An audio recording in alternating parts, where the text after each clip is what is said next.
finally do what we want to do. This is the whole thing that we need to do. Oh, dude, come on. You know what? Really, really, Tony? Really? Are we at Mall of America here?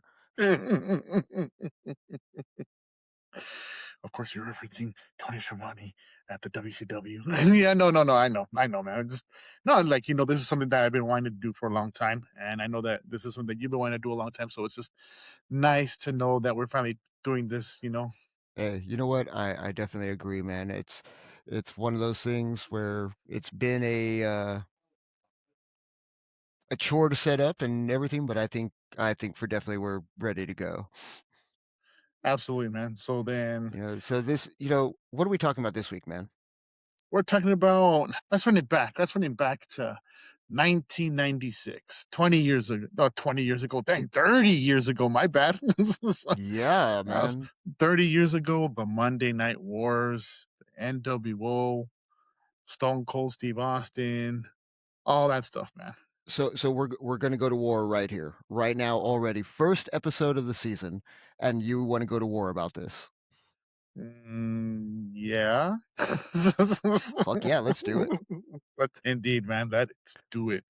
Well, you tell me, Fernie. I mean, What's up? really, where did the Monday Night Wars start? Well, Do you I mean, consider if them starting in 95, or do you consider it starting in 96 when NWO? no, well, I mean, the wars were officially started. You have to go back, I think, a little bit earlier. So, like, I think it was about 94, 95, where TNT, I believe, is coming out with WCW Nitro. So, like, they're supposed to be the competition, right? But at the same time, though, the WWE is going through their own turmoil.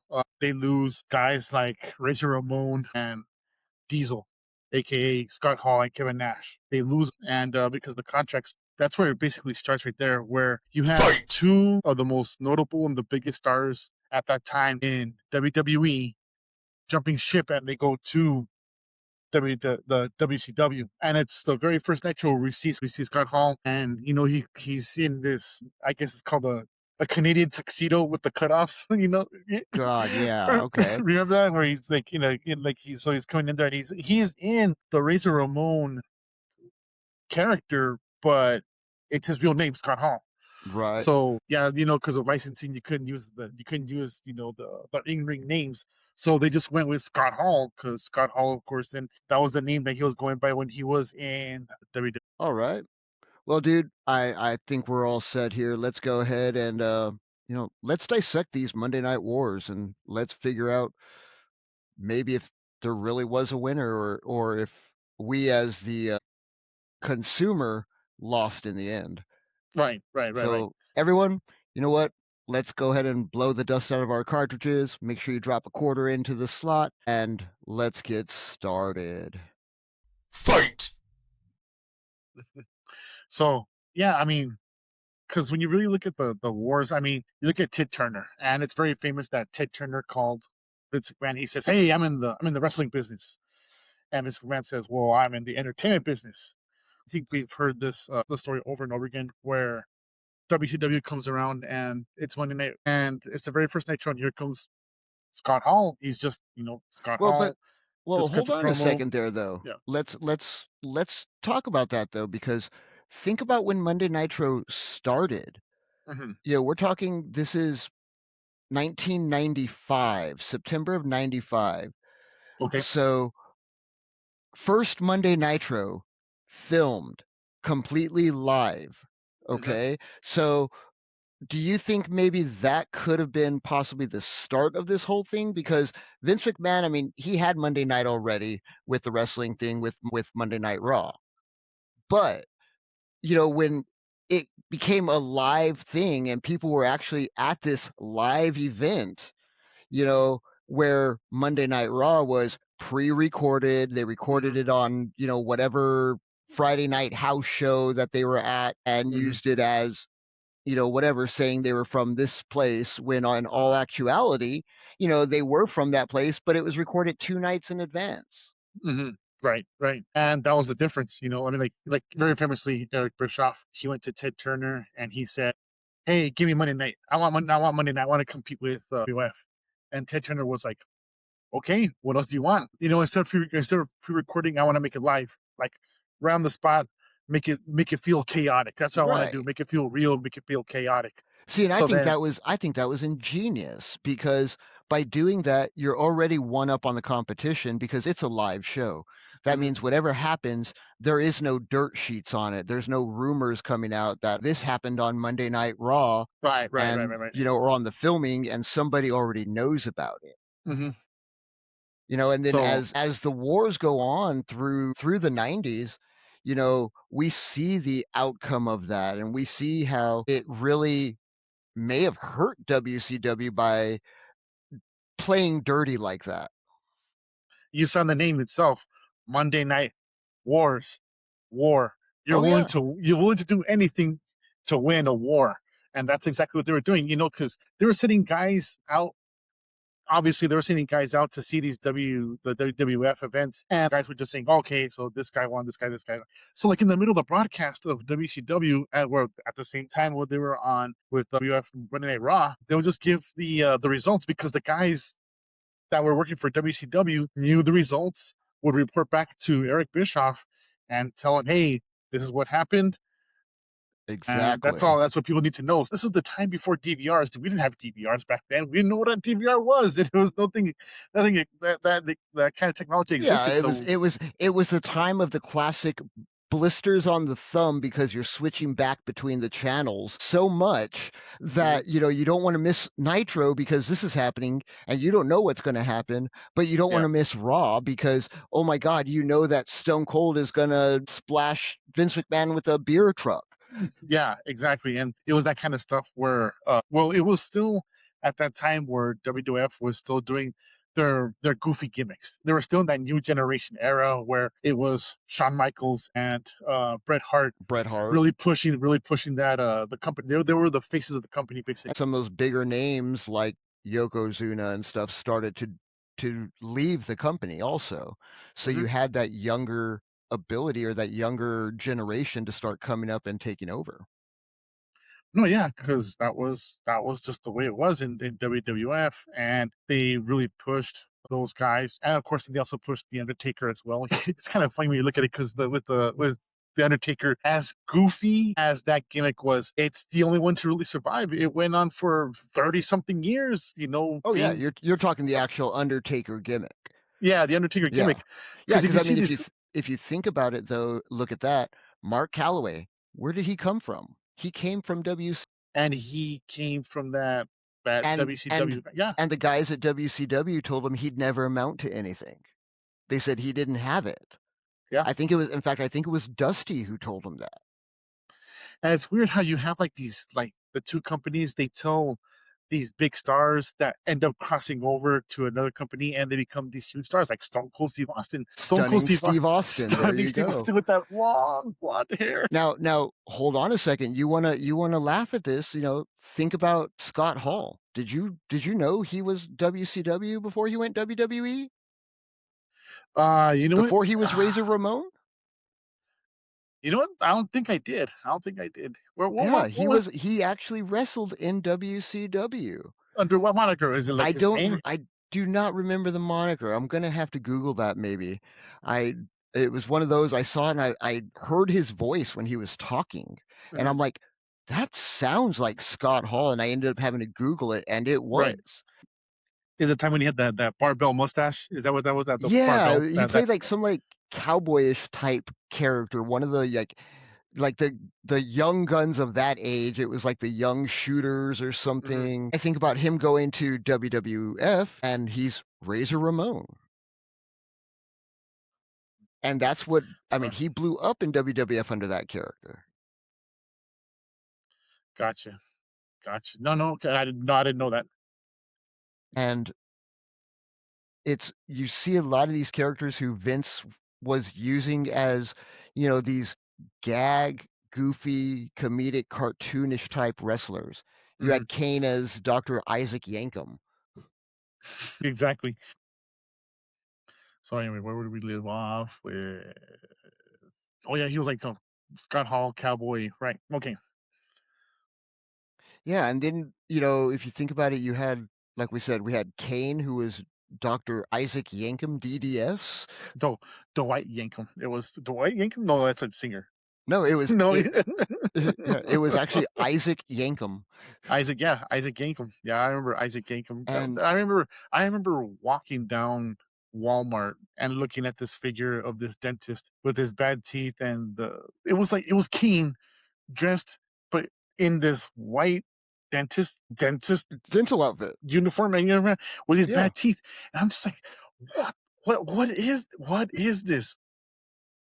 and I think, I think most definitely, you know, maybe Americans or, the world in general, maybe they were just bored of that cartoon stuff. They wanted something more realistic, something more, more Well, yeah, I what's the mean, word? if you want to get real about it, it may have started with Shawn Michaels when he did that promo for was it the Piper? No, no, not Piper's Pit. It was for The barbershop. the barbershop. Yeah, when he kicked Marty Jannetty and then he threw him right through the glass. That we never saw anything like that. We never Yeah, saw. We're like, what is this?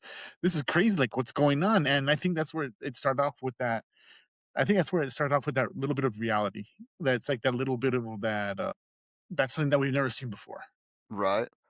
Yeah, and then in '95, then you had, the beginning of Monday Nitro, where Eric Bischoff was like, "Hey, I've got a blank checkbook from Ted Turner. Here we go." We had Monday Nitro starting in '95. What was it? Right about September or July of '95, and you have it being shown from the Mall of America, live Yep. from Minneapolis in the Mall of America, where Hulk Hogan is right there next to Pastamania, promoting his product on top of, running a promo for WCW for the main event that night.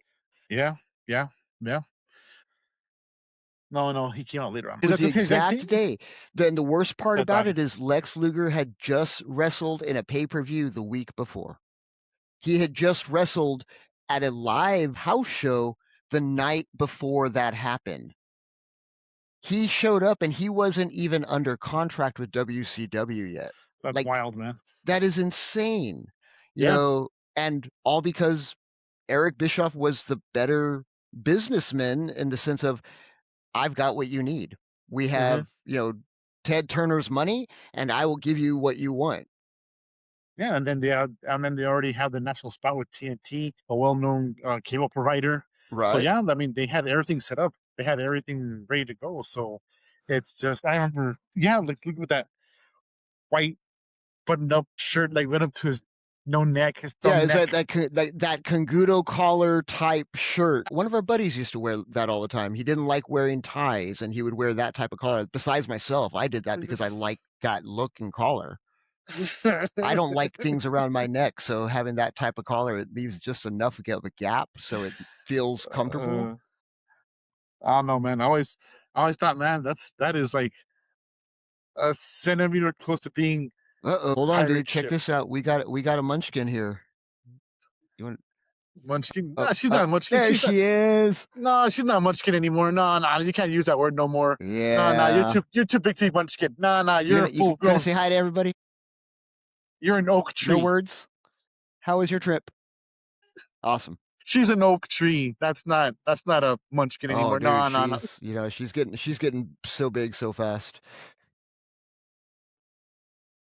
Can you believe that? Jeez, man. Eighth grade. Speaking of eighth grade, That what was 95, 1990, 96. 95, 96. So those are on the same time as as the Monday night. So that's Yeah. yeah, that's perfect timing. That's when it all started for us. Yeah, yeah. So You know, then, but here's something to think about on that.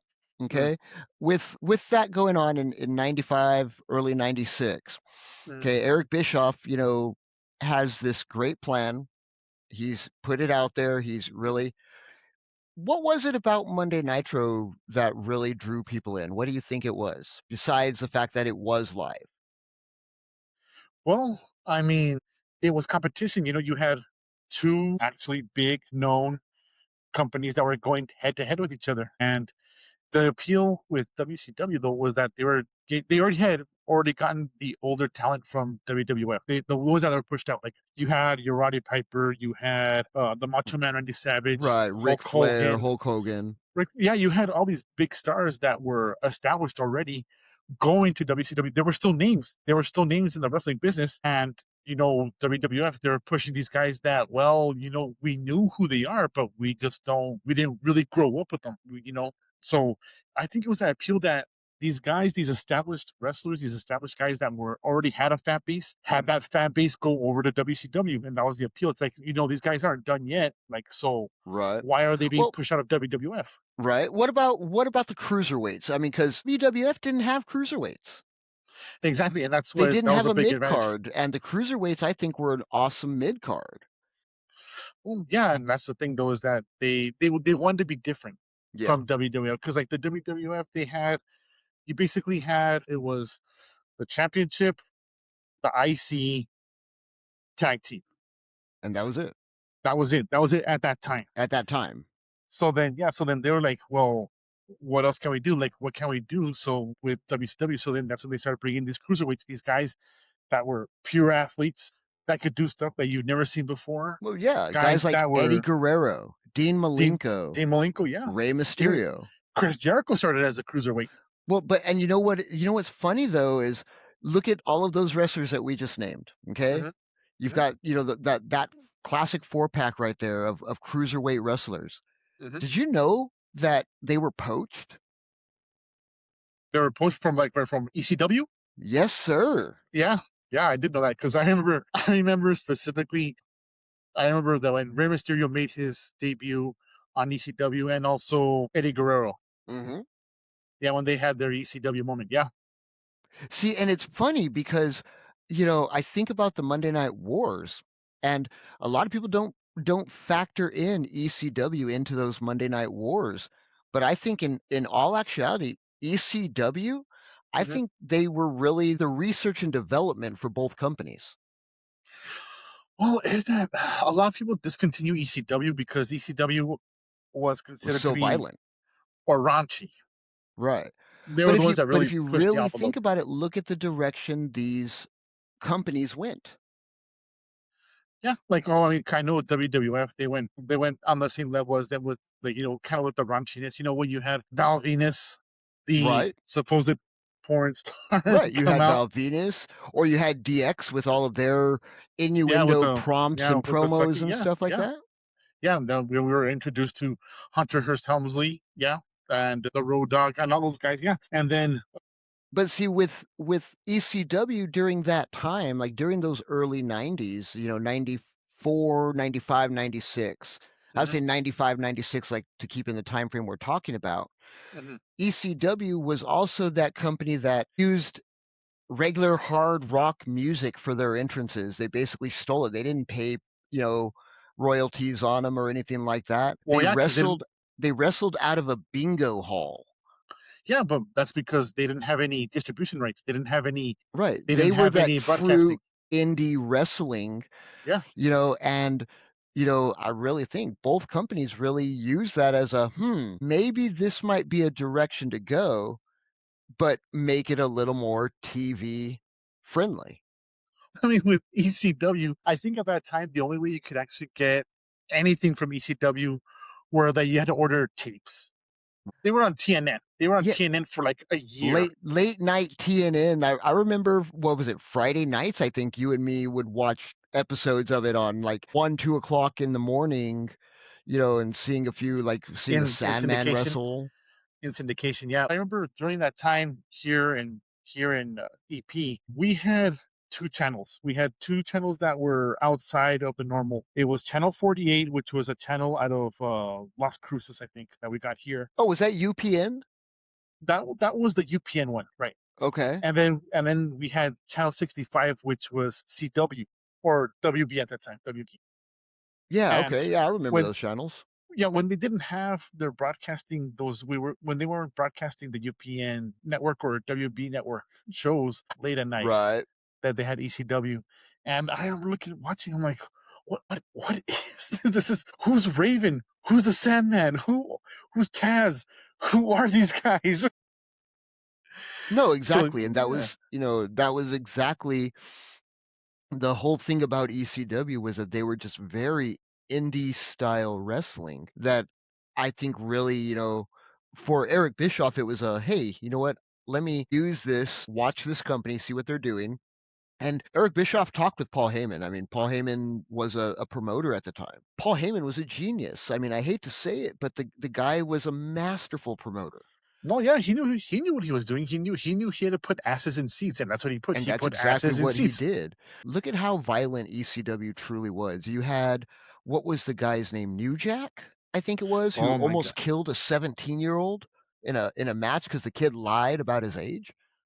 But that's, I mean, yeah, that's one of those crazy things that you hear from back in the day. But yeah, but New Jack is one of those guys And that that he was a brutal wrestler. I he, mean, yeah, yeah, that was the definition of brutality. Yeah, they used a lot of his matches for examples of ECW, which is not fair because ECW had some really good matches, but because of New Jack's, and or if you want to say antics, right? it got that reputation. Did you ever, in any of your time growing up and, watching some of those old videos and stuff, I mean, they're available on the web, Yeah, yeah, online you all can see over the him place. on Did YouTube. you Yeah, ever yeah, see the one where the Sandman got crucified by Raven's flock yeah. or Raven's cult? I never got to see that. Yeah, I've recently That's I've recently heard and read about it, but I've mm, never actually seen it. So, right. I mean, we're definitely gonna have to look into that and, use that as some episode fodder one of these days. I think that would be pretty That's interesting. wild. That's wild. I mean, it Wow. it got to the point where Kurt Angle threatened to sue them because of it. ECW? Yeah. Really? For that? Yeah, he was there as a backstage visitor. Yeah. Any religion is fine, Right, whatever religion is okay. But right. something as blatant as that, that's that's risky. Yeah, yeah, and I mean, but it put asses in seats. And that's exactly what it did. Uh, Think about the start of the NWO. I mean, that's mhm, that's what started the whole 83-week run of mhm. dominance for WCW. Yeah, You no, no, know? because I mean, yeah, because I mean, when you see that first promo of the NWO, it just looks like they hijacked the signal.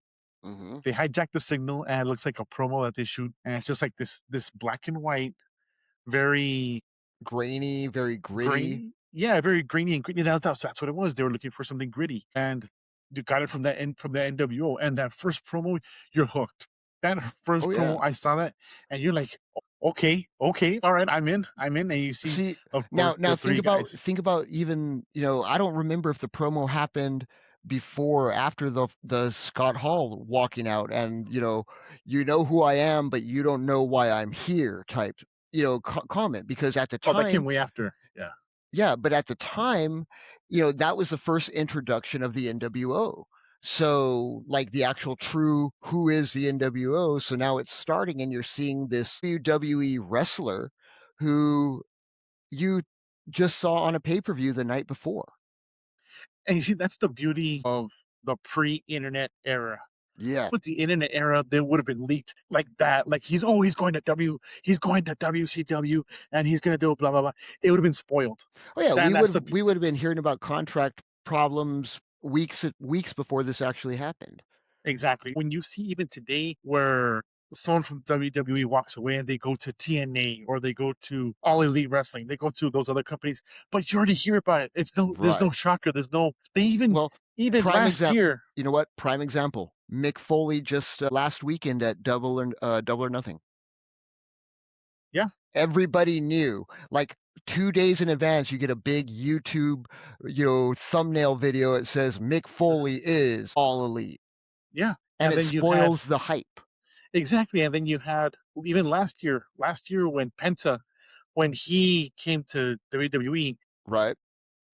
there was everybody knew. They said exactly the worst kept secret Yeah. in wrestling that he was going to, and it doesn't change. Like I don't think the pop changes when the people hear it, but it's not the same. Like when you saw Scott Hall come out, people's jaw dropped. They're like, what is he doing here? Like, he's not supposed to be here. He's supposed to be in WWF. Why is Right. Razor He just Ramon walking through here? exactly. You know what? I just saw him win the belt last night. So, what is he doing on a WCW arena Broadcast. Yeah, yeah, yeah. broadcast? the spontaneous feeling that you don't know what's gonna happen I because loved it. live. Yeah, yeah, no, no. When I saw it too, I was like, "Wait, like, what's going on?" And, nobody knew what was going on unless you were in that room with the negotiations, unless you were there, you knew everything about it, but nobody knew about that. Right.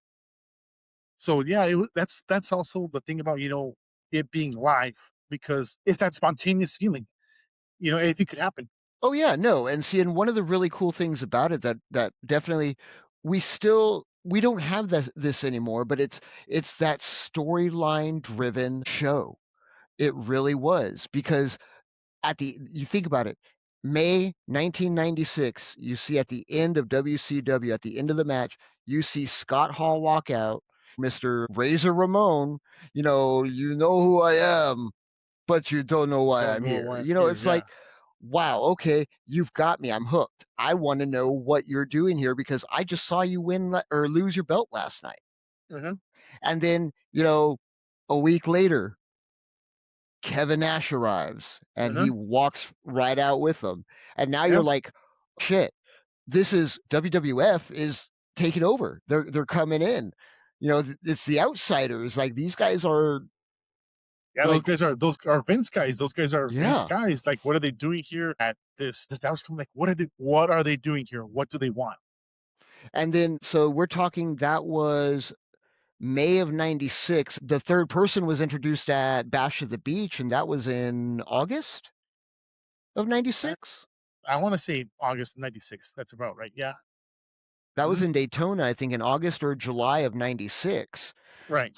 So even then, that's a 2-month thing that they come out, they beat up, Eric Bischoff and the announcers, and They start beating up these other wrestlers, and they're known as the outsiders there you go, because right.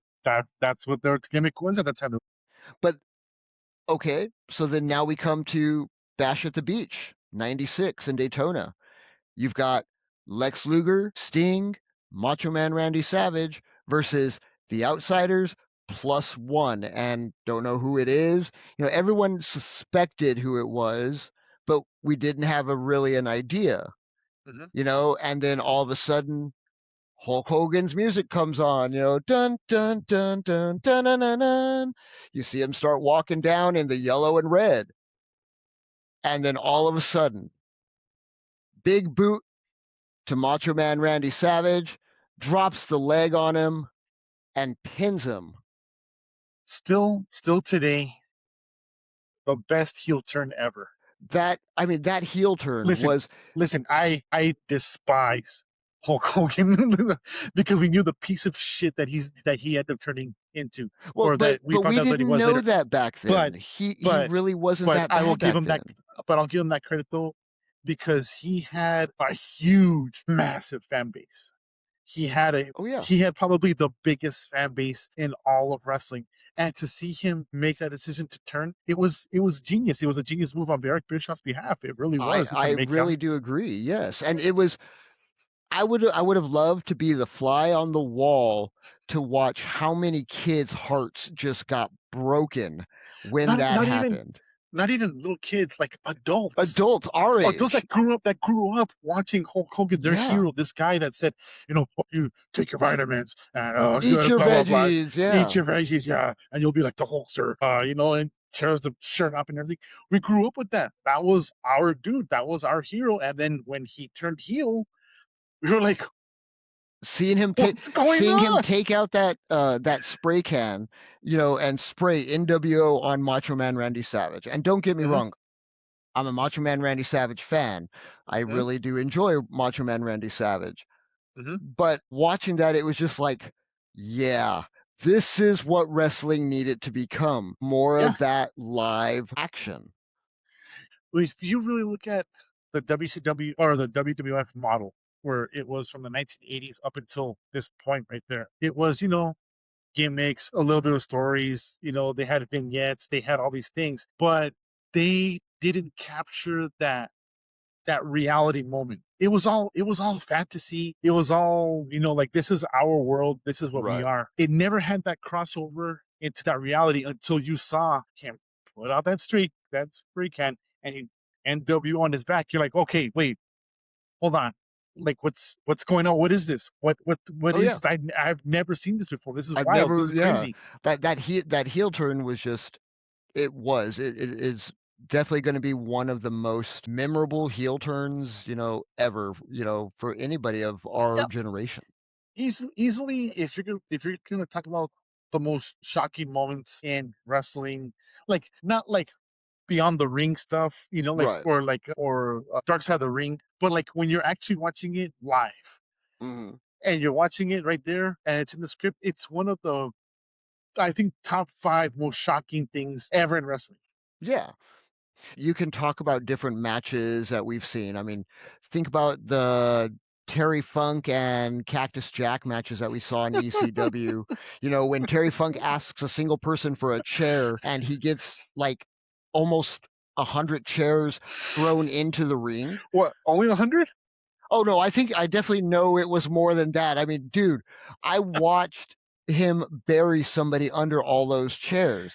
Now, Yeah, here's the question to ask about that though. What kept that person from the front row who just got beamed by a chair, safe? Like, where was the safety in all of that? Mike, it's in the name. ECU, Extreme Championship Wrestling. That's what it was. That's what they were thinking on. They wanted to be different. Right. They wanted to be different, and that crowd is still. But then you also see that at that same time when Hulk Hogan has his heel turn. You see that. Do you remember all the crap that got thrown into the ring by the Yeah, but by the you. people? Yeah, but they didn't throw chairs. No, they were They throwing beer didn't. bottles. Yeah, they're throwing bottles, and when Scott Hall gets hit in the head with the Coke can, or like Yeah. with the Coke can, like he still comes up looking cool. I mean, who does that?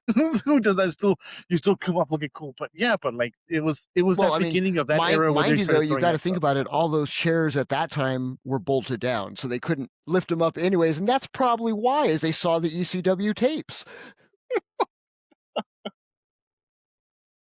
Yeah, well, because I mean, was it the Hammerstein Ballroom in Philadelphia? Is that what it was? The Hammerstein? Something like that. All I know is it was an old rented bingo hall. But yeah, like they did. That's where that was the home of ECW, and they would just have like those folded chairs that you see, your abuelita pull out at family Right? reunions. Those were the chairs that they had, and he said, "Give me a chair." Okay. Okay. Everybody gave him a chair. Yeah, it's one of those moments. It's one of the first things you think of ECW is that moment where they just throw those endless amounts of. Now picture the ECW thing.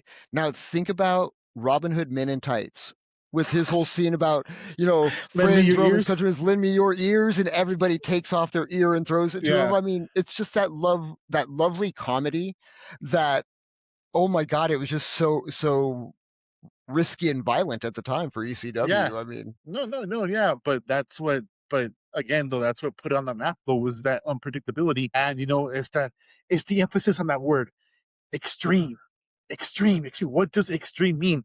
That's what extreme is. You don't know what's gonna come. You could right. see a guy being Oh yeah. tackled through barbed wire. You could see a guy being hit by a chair that's on Oh, fire. dude, You could see Terry Funk something and his crazy stuff like that. barbed wire death matches. I mean, those were great.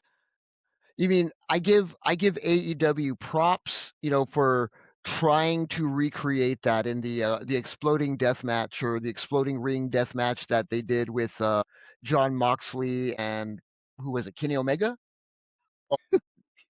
Like a Yeah, while ago. It was a yeah. long time ago. It was like it was in 2019. Quotations. Yeah, that was that was It terrible. was But horrible. It was just despicable in the way it came out and looked. The match was great. I thought the match itself was good. it's Watching just that these ending was guys terrible. go But that stuff though originated from Japan though. It wasn't from New right. Japan Wrestling. It was from a different promotion. I can't remember off the top of my head, but it was a guy I think that came out of New Japan that created that wrestling company. But that company was the first ones to use that deathmatch style, and that's where it came from. You've got to love it. You really do. You we all know wrestling is entertainment. We know that these are trained athletes. What? We know these are trained athletes, but what they do to their bodies is insane, and those matches just just really show that. Now then, the thing is though, this is the thing about wrestling is that the people that don't get wrestling, it's Mhm. like they say, "Well, what's the appeal about wrestling?" It's not the actual wrestling; it's a celebration of sport. Right. And that's the way I look at it. It's a celebration of sport. And I mean, you could say, "Oh, well, the Olympics are supposed." No, no, no, no, no. The Olympics that's for glorifying athletes with medals and everything. I think the Olympics have lost a little bit of their luster. That's my Oh, take. yeah. But definitely, wrestling has been it's this doorway into these guys that all they want to do is entertain, but they're using their God given talent to To entertain do us. exactly that. Yes, exactly. Yeah, to do exactly that is to entertain. I mean, seeing a live event, I mean, you realize that some of those slaps and chops, they're real slaps and chops. They hurt. You Oh yeah, just know, ask John Stossel. Remember John Stossel from NBC? From NBC? no, it was So comedian back or in back in the '80s, John Stossel was a reporter. I think a local reporter in Pittsburgh. I want to say Pittsburgh at that time. It was this wrestler. He was a well-known wrestler at that time, and again, I forget his name too. But it's one of the most famous. It's one of the most famous clips you'll ever see about wrestling. And when someone says, "Well, wrestling's fake," but this dude, he had like curly blonde hair.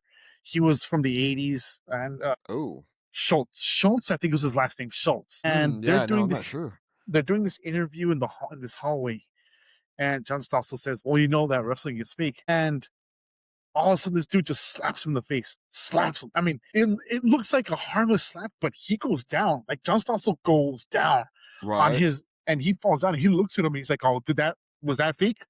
Did that feel fake?" That's why I do this at the ring. These guys, when I slap them, they don't go down like you. They're in there they're hitting each other for real. So tell me, Oh, did that yeah. feel fake? And then he hit him again. He hit him Right. twice. Those things where, you know, the the action is not fake. The action is real. These are real hits, real slaps, real chops. Mhm. Now, because they take precaution to not injure their opponent and not, break someone's back because of a wrong landing, people look at it like, "Oh, it's fake." No, it's not fake. It is exactly what it is. It is entertainment, but there are Mhm. still risks involved. I mean, I can't count the number of times we came out of Album Park with, you know, bruised up bodies and scrapes and cuts all over ourselves from doing stupid shit like that. Yeah. Thinking that, oh yeah, it doesn't hurt as much until that first time we took that chop and it was like, shit. And then you wake up the next morning and you feel it even worse. You're like, oh my Yeah. God, why am I Yep. hurting this bad? Yep. Yeah. So the wrestler's name was David Schultz. That's his name. David David Schultz. Schultz. David Schultz when he slaps John Stossel. That's the name of it. Okay, huh, no, I'll have to check that out. Yeah. It's a classic clip. Classic. But yeah, I mean, you just have these moments where it was just the moments of reality where it hits you, and that's where I think it crosses back on over to that moment in WCW Right. with the NWO promos. Oh yeah, definitely. With those 83 weeks, I mean, the whole NWO, for a while it was just the four NWO members. You had Eric Bischoff as the manager, leader, money guy, Hmm. because then he brought in, Ted DiBiase and Virgil, and then I think Macho Man came in after that, Eventually, hmm and they started just bringing in everybody. But in the on the backstage things of this, you've got to really think about what was Eric Bischoff doing. He was promising these guys things that, Hulk Hogan mainly, at the time I think, didn't want to lose a match. yeah. No, he was. This was pure ego. This was Hulk It was Hogan. ego driven. It was Hollywood Hulk Hogan at his most egotistical. Yeah. This was the point where he was like, "Hey, I'm making you guys money. I'm the big draw. I'm the NWO. No one's talking about WCW. They're talking about the NWO. I'm the NWO." And this is where he's at his most egomaniacal. But it's hard to think about it. I understand it's money. You know, he's the money bringer. He's the one. He's the current days Roman Reigns. Really. Really? You gonna say that? Yes, because here's Okay. why. And All think right. about this. Okay. Even okay, you know what? Not so much Roman Reigns, but Roman Reigns and Cody Rhodes. Like Okay. they are the quarterbacks of the company right now. Hmm. And here's why I say this is, you know, think about a lot of the wrestlers who weren't able to get pushed at that time because of that ego. Think about it on Well, the side of Chris Jericho, for example. no. Well, Chris Jericho. I'll defend Chris Jericho because Chris Jericho wanted to get pushed. Chris Jericho had the talent to be a WCW champion, but Yeah, they never gave him a chance. The same thing with Eddie Guerrero. Eddie Guerrero. He wanted to do that too. So did Chris Benoit. That's why those four guys. It was Eddie Guerrero, Dean Malenko, Perry Saturn, and well, those four guys when they left WCW, they were promised some sort of championship. They were promised some sort of glory. And when you fast forward it back into those 2000s, Eddie Guerrero was a champ. Chris Benoit was a champ. Chris Jericho was a champ. Right? Dean Malenko, did Dean Dean Malenko Malenko was ever? a cruiser. These were all they all had cruiserweight titles. They At all one in point, right? WCW. Yeah, but I'm talking about when they jumped ship to WWE. Oh, you're talking when they went over to Yeah, WWE. yeah, yeah, Okay. yeah, yeah. I believe Chris Benoit did too. Dean Malenko, No, no, Dean Malenko had held a U.S. title. he held the U.S. title. And Saturn Saturn really didn't do much. was he the European champ? I think it was the European champ for a while because that was when Raven's flock came around too. That was during the whole DX stuff, Gotcha. you know. So when you started to see that push, and a lot of that reason was exactly that.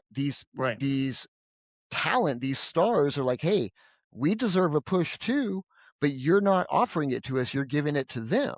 Hmm. So Right. what are they going to do? They're going to jump ship and go to another A better company. opportunity. Yeah, yeah. Yeah, and So exact then, and what did Vince McMahon say? Dude, you know what? You're right. You're not getting the pushes you deserve. We'll push you. We'll yeah, get you up to that top. And he did with all of them. right. So then, but let's go ahead and rewind all the way back. A prime example of somebody that got up, that kind of got a push, because at that time WCW was doing a cross promotion with New Japan Wrestling, and in New Japan there was a dude that was with WCW called Scott Norton, and Scott Norton was a big dude. He was a big dude, and he won the New Japan N1 championship. Okay. So then, yeah, they were doing this cross promotion where you had NWO America and then NWO Japan.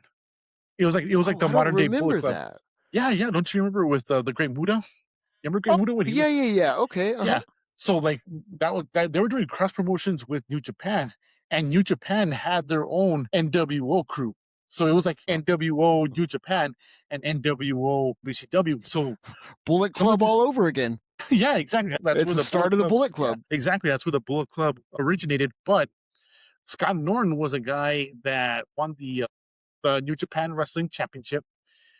Then when came over here, when he came back to the United States, he was just, a member of the NWO. They didn't put a lot of respect on that, Yeah. which is really awkward because the guy, like I said, he was a big, intimidating dude. If you ever saw him, he was built. He kind of had a beer belly, Well, I remember Scott Norton. but he was just a big mean dude. And he was a brawler. He was just that big brute of a brawler. Yeah, And and he got that push. He got that push in New Japan, but he never got that push in WCW. And do you think maybe it was Ted Turner saying, "Hey, you know what? We don't want to push the lower mid card because we'd rather push the higher end guys because of that." Even the WCW wrestlers like Ric Flair, Lex Luger, Mhm. Sting, you know, these are all big The big name names, yeah, pushers, right? The yeah. Steiner brothers, if you want to even look that way. Who The four horsemen, there you go, yeah. the four horsemen. We with Arn Anderson, Mongo McMichael, and I think Chris Benoit was part of them Chris too, Benoit was part of that. Yeah, it was and Ric Flair, of course. Yeah, and Steve Mongo McMichael. R.I.P. Yep, you know, got to give him that. I remember the whole Four Horsemen versus NWO, you know, Mhm. fights. Those were great fights. The pay-per-views, you know, I remember watching them on like AOL on some not pirate one, but like where they're They were they streaming were it. they were pirate. No, it was, you know what? It was actually the beginning of streaming because WCW actually used to stream it on AOL or Right. on And another one like that. because that's when Time Warner took over. Yeah. You know what? Pirate streaming, it happens, dude. Unfortunately, it does happen. I don't condone it. I don't say it's good. I don't say no. Yeah. You know, it happens. Right. No, but it's just funny, but yeah. But one of the issues with WCW, where I mean, it just seemed that they were just it got too big. At some point, it got way too big. WCW that got too big, or if it was the NWO got too big. Because if you think about it, three-quarters of the company was NWO. I mean, that was the issue. Like you couldn't tell good guy from bad guy anymore. That's why they had to split up that Hollywood That's when you got the Hogan and that Wolfpack. Wolfpack. Yeah, that Wolfpack side. And then they had their little mashup, and then they got back together again as the NWO with Hollywood Hogan. And all those other guys. They were just reunited. But I don't remember, I remember Sting was part of the NWO when he did the whole Crow Sting thing. yeah, then he became Wolfpack Did he Sting. actually go Wolfpack? Okay. Yeah, you don't you remember he had the red face paint for a while? That's right. That's Yeah, he right. had yeah. So it was Scott Hall, Kevin Nash, Sting, Six. I think Conan was part of the Wolfpack too. K Dog, Oh yeah. Yeah, yeah, yeah. K He was Dog. he was part of the Wolfpack. I think even like one of the Steiners, I think, was part of it too, wasn't he? Was Scott Steiner? Was Scott Steiner Wolfpack? It was the whole fight between the two. It might have been Scott Steiner. Huh? I'm Was it Scott Steiner? You know what? Because You're at that gonna time have he was pushing that Big Papa Pump. That's when he started Yeah. the Big Papa Pump That's when he started the gimmick. whole Big Papa Pump thing, and that's when Yeah. him and Rick had the falling out. hmm Yeah, but that Wolfpack, I hear a lot of people when they talk about the Wolfpack, they were cool, but they weren't like still like that first generation Of the of the NWO. NWO. So Yeah. like yeah, you had so it was Kevin Nash was the official leader, Sting, Macho Man Randy Savage, Lex Luger, K Dog, and then eventually also Scott Hall, Mr. Perfect, Kurt Hennig, Miss Elizabeth, Rick Rude, and yeah, one time Dusty Rhodes. Yep, there we go. So yeah, but yeah, like the Wolfpack, they were cool, but they were not as cool as that first iteration of the NWO. In the business side of things, you've got Eric Bischoff sitting there saying, "Fuck, I don't know how to end this shit." Like this is, Yeah, we've been doing this for 2 years now, and there's no way to end it. yeah, and instead of trying to make it smaller or trying to continue, it got bigger and bigger. And like I just told you, and he went to Japan. Hmm. Oh It went yeah. overseas. That's how big it got. It got so big it got even overseas. So yeah, it was just this uncontrollable thing where it just seemed like every week it was like a new member of the NWO would join, Right. and yeah, that's where I think Eric Bischoff lost a little bit of control of that because these guys, these basically the second tier wrestlers, and I hate to use that, but these mid card guys, they wanted more money because they were in the NWO. Right. Buff Bagwell, oh my Oh, goodness! Imagine giving Buff Bagwell the same amount of money as Hulk Hogan because he's in the NWO. Come on, dude. see now see here's the thing. Here's the thing on that one is, you know, I agree. You can't.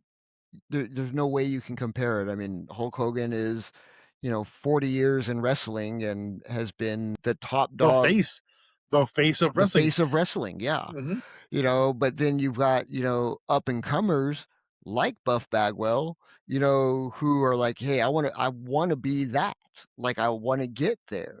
And I think really I'll this give is Buff Bagwell that thing though, where he did have the charisma. He did have the oh, he charisma. was great. He had the promotionable ability. He was great. He could do promos, he could talk, he could wrestle. Overall, he was a great character. You know, Shout out to those two great movies he made: Day of the Warrior and Return to Savage Beach.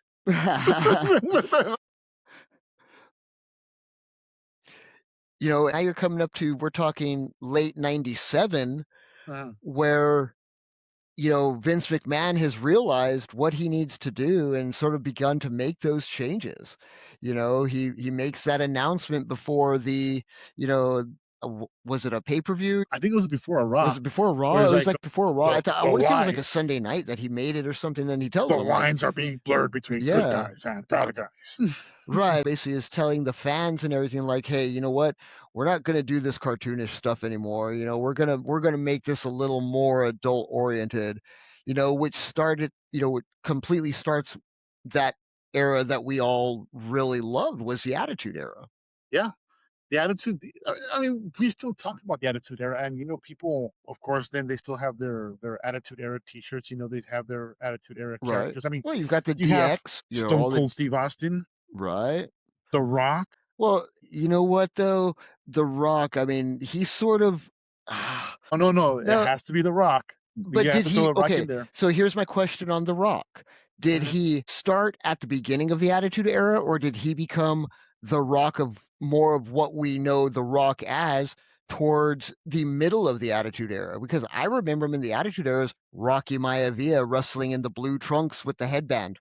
Yeah, die Rocky die. Mhm. Yeah. So yeah, like but he pushed the attitude era. He did come in like in the middle because Stone Cold Steve Austin was having his moment. So was DX. They were having their moment. Satanic Undertaker was having his moment too. Yeah. So yeah, all that crazy stuff. I definitely consider him part of the Attitude Era. No doubt about it. But was it The Rock or was it the whole Nation of Domination, which really then he developed more into that Rock character? No, well, he wanted to push another direction because like I was saying before, he there was a die Rocky die chant, and he even said it himself that that he wanted to honor his grandfather and his dad.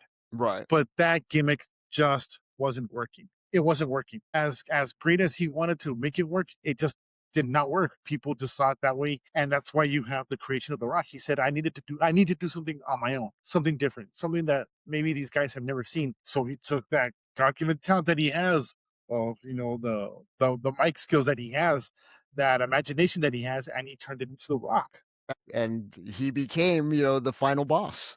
Exactly. So yeah, so you have this evolution of The Rock where he comes in and he's Rocky Maivia. They hated the Rocky Maivia gimmick. It Oh was yeah. it was a it was it Everybody was hated it. it was a bad gimmick, and It was that's not horrible. his. It's not his fault. Like Vince. No, that's a He writer's knew. fault, Yeah, really. But like but he here's my wanted. question. That's what he wanted Did to the do. writers go off the information that he gave them? Hey, I want to try to do something for my dad and my grandfather. And the writers say, well, okay, let's try this. And it didn't work. But that's wrestling. You try a gimmick, sometimes it doesn't work. Look at Husky Harris, who became, Poor. God bless him, Bray Wyatt, who was a master at art. But that's the thing though, is that Bray Wyatt had a great gimmick, but it never went anywhere. It He, didn't go anywhere. He didn't. He That was one of the best gimmicks of the past 20 years. It really oh, was. yeah. But it never won anything. He didn't win anything. He had the belt as the Fiend for a while. Didn't he also have a championship as Bray Wyatt for a while? For like a month. I mean, personally, but here's my question on that then. Let's, talking current stuff now. Bray Wyatt stuff, Right. semi-current. Right. Okay? Did he not go anywhere because the fans didn't like him, or did he not go anywhere because the company failed him?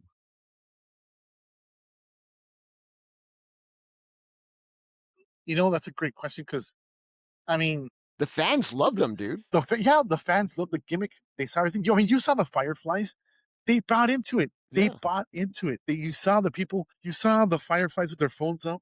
Yeah. They bought it. They bought into it big time. But they never pushed them. They never pushed it. They should have So pushed it. is that more a failure on the company's part then? Absolutely, it's a failure on the company. So now let's think about this. Let's take Bray Wyatt and put them into that attitude era. Okay. This is during that perfect Monday Night War attitude era. Do Mhm. you think the fans would have liked him as much as they did at the time in 2016? I'm gonna go with no, and here's why. It's another gimmick. People are done with gimmicks.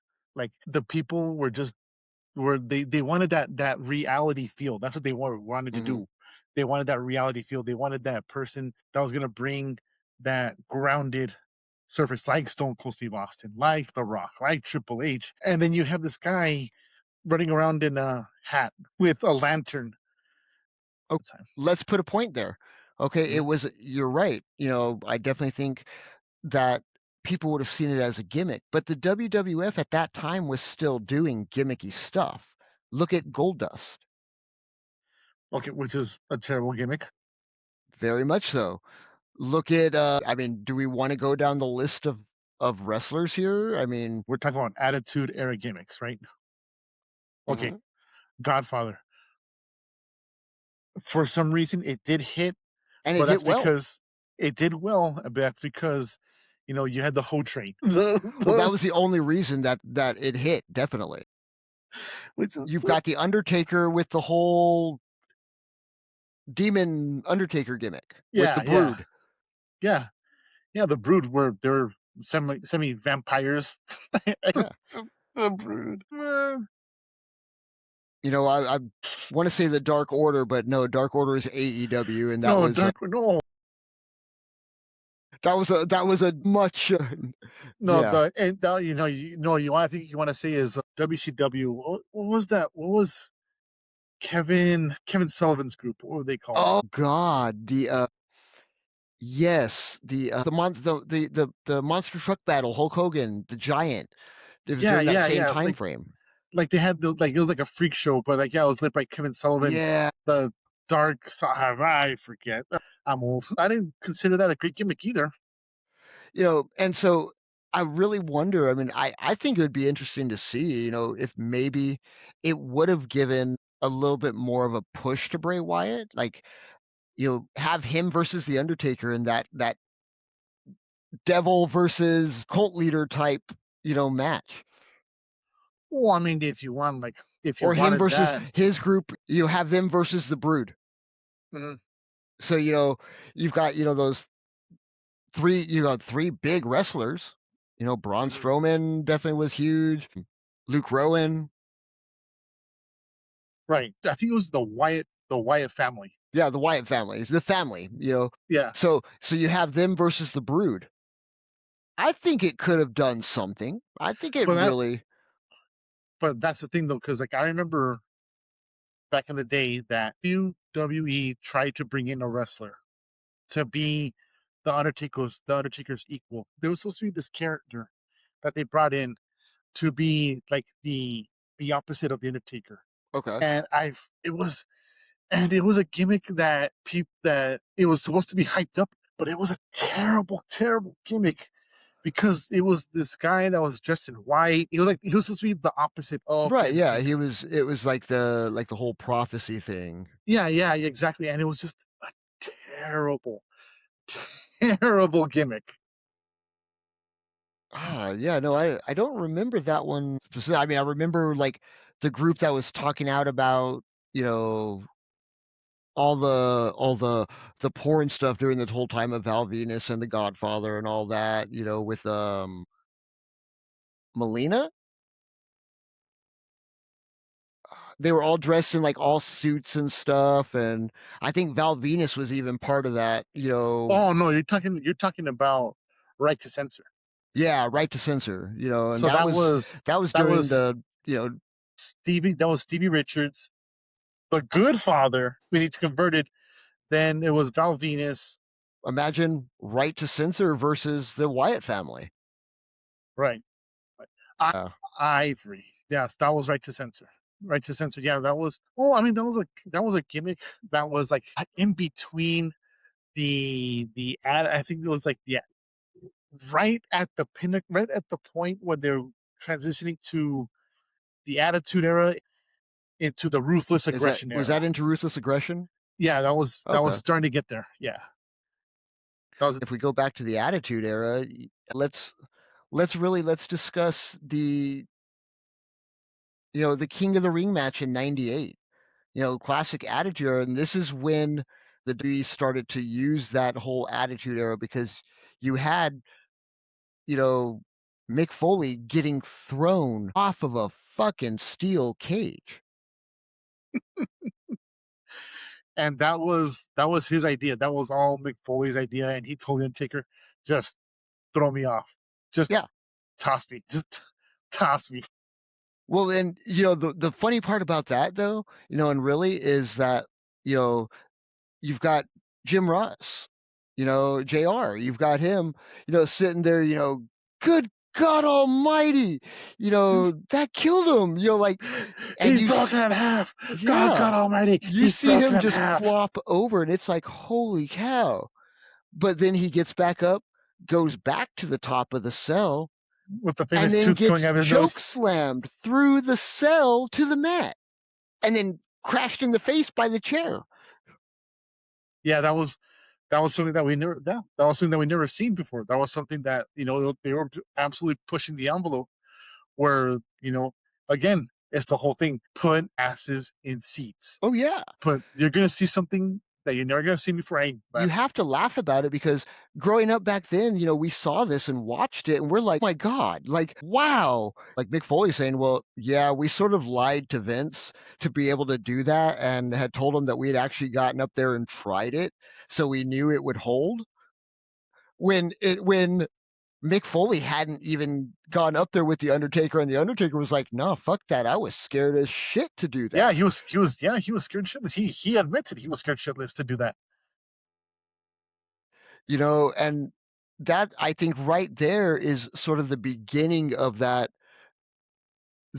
downfall of these, WCW really.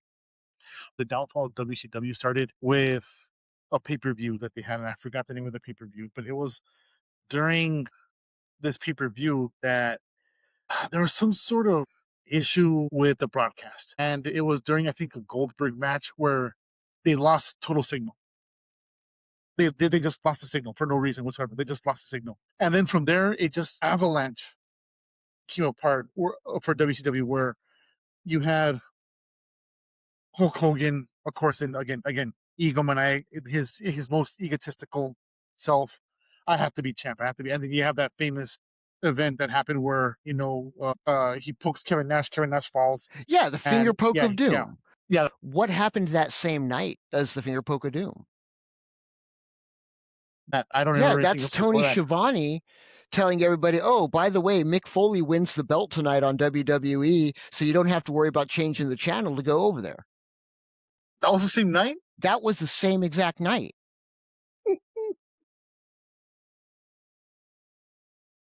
So now Oh what did man. that do? Everybody's like, "Shit, Mick Foley's going to win the belt. We're going to switch over to that and see it," because Mick Hmm. Foley was that working wrestler who was finally getting his push. Yeah, yeah, yeah, and yeah, that was another reason. That was just this cascade of stupidity after dumb decisions, big contracts to guys that didn't earn it. Kevin Nash also being hurt all the time too with that famous hamstring. It was just this cascade of stuff that was started happening with WCW, where Yeah. it became, after those 83 weeks of clown show. I think the mistake was VCW thinking at that point or by that time that they were big enough to do what they were doing in the sense of giving away the spoilers for the other company. Tony Schiavone says this, and then right then and there, you're talking 600,000 households switch over to USA to go watch Monday Night Raw and see Mick Foley win the belt. Mhm. It was just at that point, it was just a landslide. It was just At the time, my parents were good friends with these other people that they were also from Arizona, and they were very close to each other. We would go over almost every Sunday to their house to have like these barbecues or to get-togethers. And I remember going over their house, and they had this program on WCW. It was kind of like this news oriented type of show on TBS, I think it was. And they were kind of like doing this rearranging. I don't know. It was weird. It was weird when I saw it. And I'm asking these guys like, what the hell's going on? Like what are they doing? And they're like, oh yeah, like they're completely changing their storylines. Like they're gonna shut down the company for 2 weeks and redo the storylines. And I was like, okay, yeah, this is like it's near the end of WCW for sure. Right. And when they came back, they actually had a character, a female bodybuilder named Asia, to counteract To China. counter China. She was a Ric Flair valet, blonde hair, bodybuilder type named Asia. And it Yeah. was terrible, I think terrible. I think by that point I had already sort of gone off The WCW line, the yeah, WCW line. Yeah, I mean, for me, it was watching wrestling when I could. So it was, yeah. Monday night was whatever I could catch, by later on in those years, Mhm. so it was like, oh, hey, I can watch Raw tonight, or hey, I can see the last 10 minutes of Nitro and then flip it over and watch the last hour and a half or hour of Raw, And then but switch it back so I could watch Mortal Kombat Conquest. seeing yeah, by that time we're talking 99. So by that time, that's junior year in high school. Yeah, and then at this time also, both companies were doing 3 hours of wrestling, and Yeah, they were. Yeah. I remember they came back and WCW has scaled it back to 2 hours. Hmm. Again, you've seen the ripple effect of each company, how it affected each other. And yeah, WCW, you started seeing that they were losing because they instead of 3 hours, 2 hours. Then you had, shows like Thunder on Thursday nights, which Hmm. was there to counteract SmackDown for Hmm. WWE. Hmm. Exactly. And Thunder, my goodness, that was funny because I remember watching this one dude from WCW Thunder, just this dude named Glacier. Oh, oh yeah, I remember Glacier, This Mortal Kombat Sub Sub Zero Zero. Yeah, Team Sub Zero, terrible, terrible. He go out there, I'm just like, oh my god, it's terrible, terrible. and that's the question there of, No what? offense to the guy that made that No, was no, the no, character no. of Glacier. No offense to him. It was just a terrible, terrible It gimmick. was a terrible story, a Terrible story gimmick. gimmick. Yeah, it Yes. was. Think about that time now. We're getting into 2001. This is when we're starting to see, sort of like the end of ECW. Paul Heyman's like, hey, you know what? I'm done with this. I'm wrapping it up. We're done. And you sort of begin to see that crossover. You see Paul Heyman go to WWE Well, and that start as a well, commentator. well, that's the problem with ECW. The thing is that ECW finally gets on TV. They're on TNN. Right. They're on TNN, but TNN says, "Hey, you can't do the stuff that you were doing before. You got to tone it down a bit." And that's what happened. They toned down ECW, and it wasn't ECW anymore. Yeah. As far as the ECW thing, it was like, okay, you know what? ECW was never one of those big name companies, but they were big enough named that people did like them. Now you had two really big name companies with two, a multimillionaire and a multi-billionaire owner, who are battling, and they're basically, you know, pardon my French, but they're swinging their dicks around saying, "I've got the bigger one." Oh yeah, and I mean, unfortunately, with ECW, I mean, they didn't have the structure, they didn't have the money that No. WCW and WWF had. It was just this little company out of Pennsylvania, Eagles, and it was just this company that they fought and they fought and they fought and they did the best they could with what they had, and it was they had a lot of memorable stuff. They really did. It's just that they couldn't sustain it. Right. And I think really the same thing sort of happened with WCW. By that time they realized they had messed up. Like, unfortunately, you had, Ted Turner, who just realized, like, damn, I didn't do this the way I should have, and I think it's time just to go ahead and we're going to wrap this whole thing up, Well, you know. it wasn't even Ted Turner that did that. It was when AOL bought Time Warner.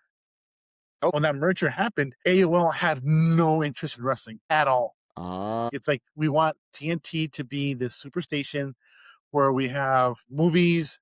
shows, sports, no wrestling. And that's it.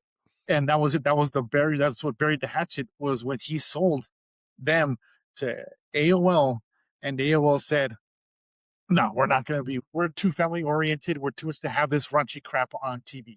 Right. And that's what really killed WCW. Well, with that though, you've got to talk about the genius of Vince McMahon, who's saying, "Hey Ted, you're screwed. You have no option. Here's what I'll do for you. You're talking $2.5 million to buy out the company, on top of getting, you know, all of their history, Roster. Yep. which means, well, their roster as well as their history, Hmm. which means you've got all those old 1990, 1989 NWA stuff, which was all included with And this. that wasn't even the name was WCW. That was when it was Crockett Productions. Right. Wrestling. That's when it was like still the territory days. Hmm. You've got now all this media that you can now put out, and with it, you can burn down the company the way you want it to in the beginning, and you can have your son, Shane McMahon, go over and be like, "Hey, Dad, I bought the company." No, and that was a great gimmick. That was It was a genius way to do it. and it was so funny because I remember them promoting that as the last BCW, the last Monday Night Nitro. Like, Right, and I remember watching it, and I'm like, oh man, this is really happening. This is really happening. They're shutting down WCW, and I remember watching it on TNT, and I'm sitting there on my couch, just laid out, watching it. I'm like, wow, this is surreal. Like, they're actually closing the company. Then at the same time thinking like, wow, what's gonna happen to all these guys? What's gonna happen to all these dudes? And then all of a sudden you see Vince McMahon's face on that screen in a WCW event. I was like, okay, right, I was like, wait a second, time out. So then I had to switch over to USA Network because they were having their simulcast with Raw. right. And it was both at the same time, where they had on USA Network, they had the WCW broadcast. I'm like, what is going on? Well, this is wild. I've never seen this before. So again, this is that whole reality thing. And they were able to build that invasion storyline from there. And I'm like, this is genius. This is genius what they're doing. They're It was the repackaging perfect way. WCW. Yeah. Yeah, it was a perfect way of repackaging the company. And I only wish that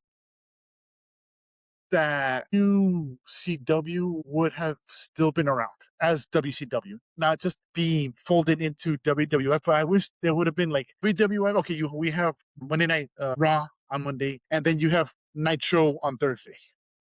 Okay, I but wish they what would have about done it that SmackDown? way. What's up? So you're saying drop SmackDown and then just have it BCW Nitro on Thursday nights and then Hmm. Raw on Monday nights? Yeah, but I get it. I get why they did, because the roster's too big. The salaries have been astronomical. Oh I yeah, but understand that. well, Absolutely. it's definitely, on the business side of things, the rosters were immense. I mean, they still have that problem today, dude. Like, look at their roster size right now, and we see maybe a quarter of those wrestlers actually wrestle. It's true. And that's the issue. Like WWF Nitro Thursdays. Well, that would be interesting. Right? Right? You have the Nitro brand, you have the Raw brand. I wish that's what they would have kept it, but they kept it as Raw and SmackDown. But I get it. I get it. I Well, totally get and it. But it's that's just it's what I really wanted. one of those things where you sort of have to really look at it and ask, at that point when this happened, you know, I remember watching it a little bit longer after the whole invasion thing and stuff, and seeing it, and it's like, has it really, did it destroy it for the casual fan? Because by that point, you know, you've now become a monopoly. You own wrestling. Hmm. So all I Yeah. can watch is WWE. I think really with the because of the way they did it, because by then there's really not really anything else to watch. I mean, you had Ring of Honor, like, Yeah, but Ring of Honor was in infancy. I mean, Ring of Honor, it was that indie style that right. I love. And eventually Wasn't then you also I would have say wasn't TNA. TNA around that same time frame too? TNA had just started. Because TNA got the outcast from WCW who didn't go to WWE. I mean, you had Joker Sting in TNA. Mhm. I want to say Kurt Angle was in TNA for a while That too, was was he? that was a little bit after. Okay. Yeah. That was like Jeff Jarrett. guitar smashing people. The honky tonk man, Yeah. Well, the newer version of the Honky Tonk right? Man, but The newer that's version of the honky exactly tonk. what he Yeah. was. Yep. Yeah. Jeff Jarrett. Yeah. But I think maybe some people forget that TNA was actually a Jeff Jarrett promotion first. Was it really? Okay, I didn't Yeah. It realize it was was started by, specifically Jeff Jarrett. yeah, but then he got pushed out of it eventually. Well, But yeah. it's sort of the way the wrestling thing does. I mean, look at AEW, with that one when it started, you had Cody, Kenny, the Young Bucks.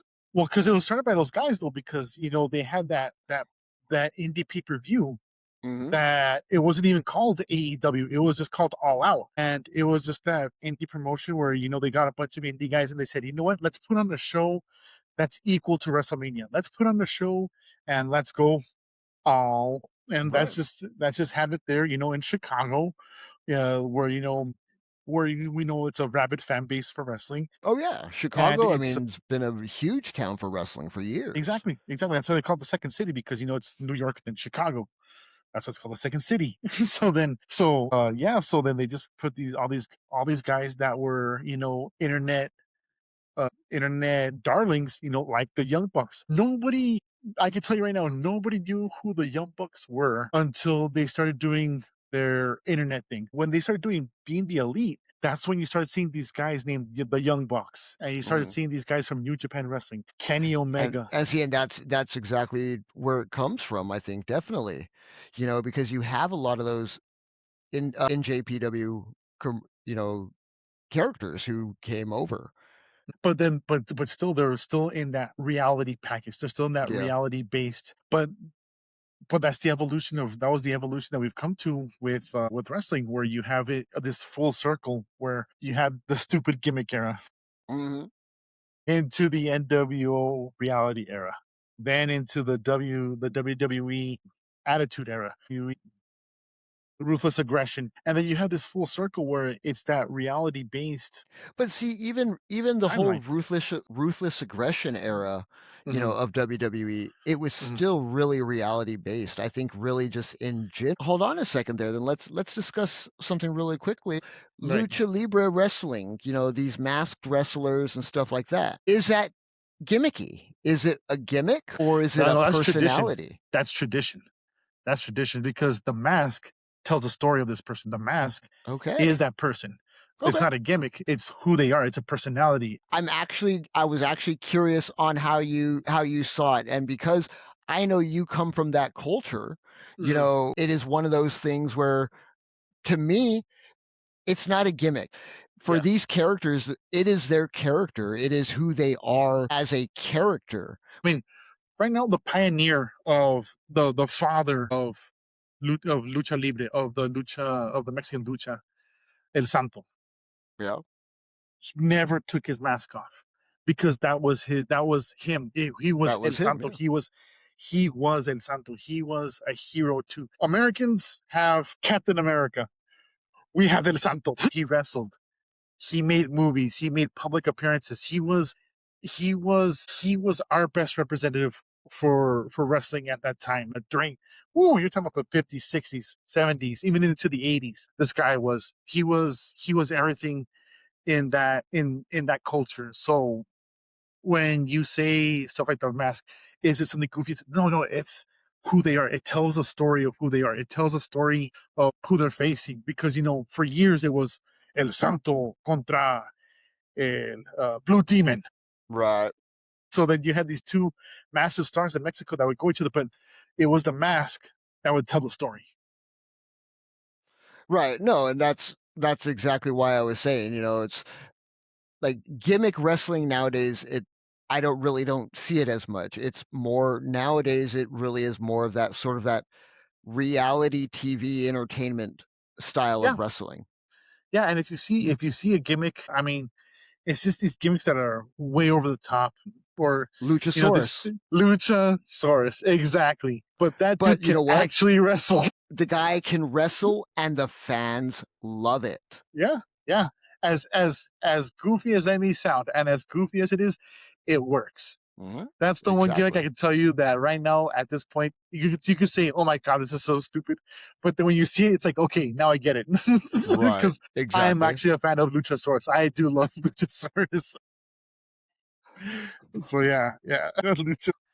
You know what, Uh, man? It has definitely been one of those days where, you know, trying to figure all this information out. There's so right. many details, like it makes my brain hurt. No, It no, really does. but it's funny though because like we're older now and we see these things and it's just funny to look back on things because like you could say that it's silly, but at the same time it was something that we were grounded to. I know I definitely fell into and I fell in love with wrestling again because there was a period where I was out of it, then I came back into it, and I've been into it ever since then. No, definitely. That's definitely one of those, I'm never going to stop wanting to watch wrestling. I think it might have already started. Goes. Yeah, absolutely. And if you want to take this trip down nostalgia lane with us again, we are cutscenes and clotheslines.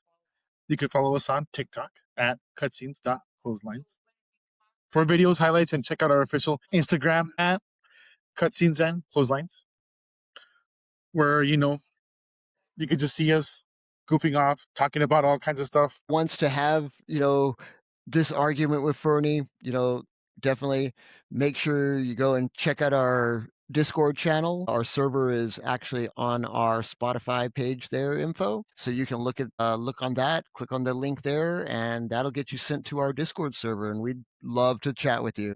Feel free to send us a message. Give us ideas for future shows if you're interested in anything. And if you ever want to give us any feedback or anything, you can send that directly to us at cutscenes and clotheslines at gmail.com. And now we're going on to a little preview for next week. Next week we are moving from the squared circle to the living room carpet.